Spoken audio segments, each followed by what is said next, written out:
Item ಯಾವುದೇ ಇರಲಿ try ಮಾಡಿ ಆಚಿ ಚಿಕನ್ ಮಸಾಲಾ. ಉಪಚುನಾವಣೆಯ ತಿಕ್ಕಾಟವನ್ನ ಬಗೆಹರಿಸುವಂತಹ ನಿಟ್ಟಿನಲ್ಲಿ ಮುಖ್ಯಮಂತ್ರಿಗಳ ಕಚೇರಿಯಲ್ಲಿ ನಡೆದಂತಹ ಸಂಧಾನ ಸಭೆ ವಿಚಾರವಾಗಿ ಭಾರೀ ಟೀಕೆಗೆ ಒಳಪಟ್ಟಿದೆ.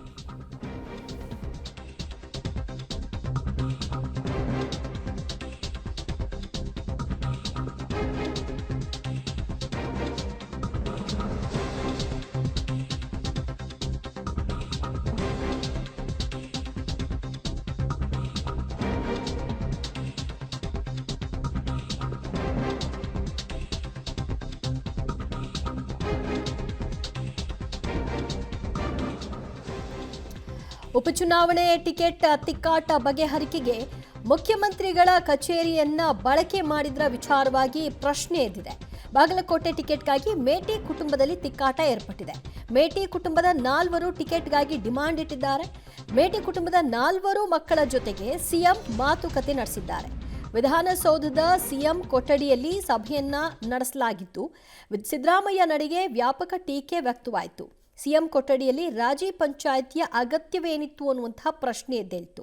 ಇದಕ್ಕೆ ಸಿಎಂ ಟೀಕೆಗಳಿಗೆ ಸಮರ್ಥವಾಗಿ ಉತ್ತರವನ್ನು ಕೊಟ್ಟಿದ್ದಾರೆ. ಮೇಟಿ ನಿಧನದಿಂದ ತೆರವಾದಂತಹ ಬಾಗಲಕೋಟೆಗಾಗಿ ಈಗ ಮೇಟಿ ಕುಟುಂಬದ 4 2 ಪುತ್ರಿಯರು 2 ಪುತ್ರರು ಟಿಕೆಟ್ಗಾಗಿ ಆಕಾಂಕ್ಷಿಗಳಾಗಿದ್ದಾರೆ.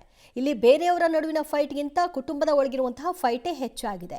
ಹಾಗಾಗಿ ಯಾರಿಗೆ ಟಿಕೆಟ್ ಕೊಡಬೇಕು ಅನ್ನೋ ವಿಚಾರದಲ್ಲಿ ಮುಖ್ಯಮಂತ್ರಿಗಳು ತಮ್ಮ ಸಿಎಂ ಕಚೇರಿಯ ಕೊಠಡಿಯನ್ನು ಬಳಕೆ ಮಾಡಿಕೊಂಡು ಅವರೆಲ್ಲರನ್ನು ಕೂರಿಸಿಕೊಂಡು ಸಂಧಾನ ಸಭೆಯನ್ನು ನಡೆಸಿದರು. ಇದೇ ವಿಚಾರವಾಗಿ ಮುಖ್ಯಮಂತ್ರಿಗಳ ಕಚೇರಿಯನ್ನ ಸಂಧಾನ ಕಚೇರಿಯಾಗಿ ಮಾಡಿಕೊಳ್ಳುವಂತಹ ಅವಶ್ಯಕತೆ ಏನಿತ್ತು ಅನ್ನುವಂತಹ ಪ್ರಶ್ನೆ ಎದ್ದಿದೆ. ಬಾಗಲಕೋಟೆ ಉಪಚುನಾವಣೆ ವಿಚಾರಕ್ಕೆ ಸಂಬಂಧಪಟ್ಟ ಹಾಗೆ ಎದ್ದಿರುವಂತಹ ಗೊಂದಲ ಬಗೆಹರಿಕೆಗೆ ಮುಖ್ಯಮಂತ್ರಿಗಳ ಕಚೇರಿ ಬಳಕೆ ಸಂಬಂಧಿತವಾಗಿ ಎದ್ದ ಪ್ರಶ್ನೆಗೆ ಮುಖ್ಯಮಂತ್ರಿಗಳು ಉತ್ತರವನ್ನ ಕೊಟ್ಟಿದ್ದಾರೆ.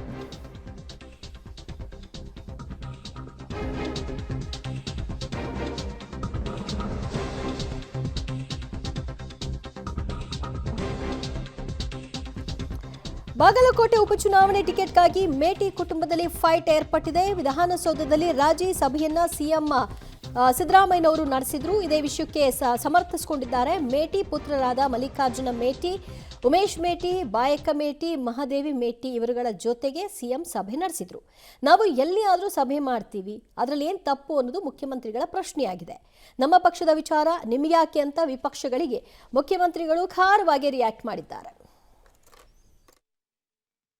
ಕುಟುಂಬದವರು 3 ಜನ ಟಿಕೆಟ್ ಕೇಳ್ತಾ ಇದ್ರು. ಮಲ್ಲಿಕಾರ್ಜುನ, ಉಮೇಶ ಮತ್ತೆ ಮಾದೇವಿ. ಆ 3 ಜನ ನೀವೆಲ್ಲ ಒಟ್ಟಿಗೆ ಯಾರಿಗೆ ಟಿಕೆಟ್ ಕೊಟ್ಟರು ಕೂಡ ನೀವೆಲ್ಲ ಮಾಡಬೇಕು, ಒಟ್ಟಿಗೆ ಮಾಡಬೇಕು ಅಂತ ಹೇಳಿ ಕಳಿಸಿದ್ದೀನಿ ಅಷ್ಟೇ. ಒಪ್ಕೊಂಡಿದ್ದಾರೆ. ಮೇಟಿ ಕುಟುಂಬದವರು 3 ಜನ ಟಿಕೆಟ್ ಕೇಳ್ತಾ ಇದ್ರು. ಮಲ್ಲಿಕಾರ್ಜುನ, ಉಮೇಶ ಮತ್ತೆ ಮಾದೇವಿ.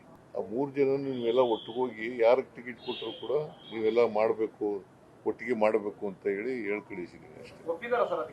ಒಪ್ಕೊಂಡಿದ್ದಾರೆ.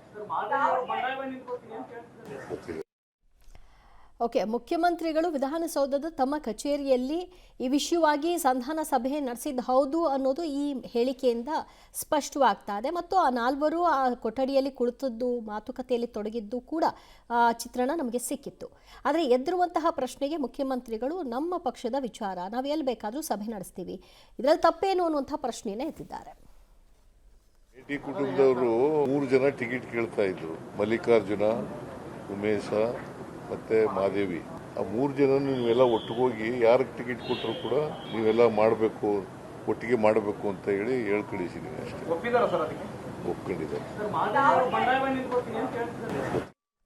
ಮತ್ತಷ್ಟು ಮಾಹಿತಿ ಕೊಡ್ತಾರೆ ನಮ್ಮ ಪ್ರತಿನಿಧಿ ಸುಕೇಶ್. ಸಂಧಾನ ಸಕ್ಸಸ್ ಆಗಿದೆ, ಆದರೆ ಮುಖ್ಯಮಂತ್ರಿಗಳು ಆ ಕಚೇರಿ ಬಳಕೆ ಮಾಡಿಕೊಂಡಿದ್ದು ಪ್ರಶ್ನೆಗೆ ಒಳಪಟ್ಟಿದೆ.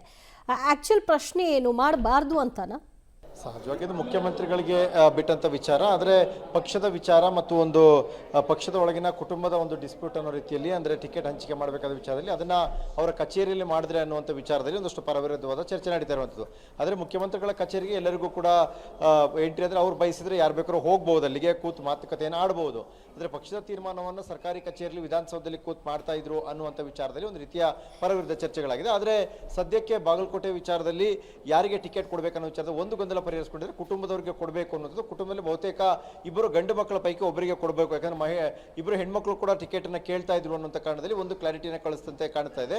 ಆದರೆ ಅಂತಿಮವಾಗಿ ಟಿಕೆಟ್ ಯಾರಿಗೆ ಅನ್ನುವಂಥದ್ದನ್ನ ಹೈಕಮಾಂಡ್ ಮಟ್ಟದಲ್ಲಿ ಕೂಡ ತೀರ್ಮಾನ ಆಗುವಂತ ಸಾಧ್ಯತೆ ಇದೆ. ದಿವ್ಯಜ್ಯೋತಿ. ಥ್ಯಾಂಕ್ ಯು ಸುಖೇಶ್ ನಿಮ್ಮೆಲ್ಲ ಮಾಹಿತಿಗೆ.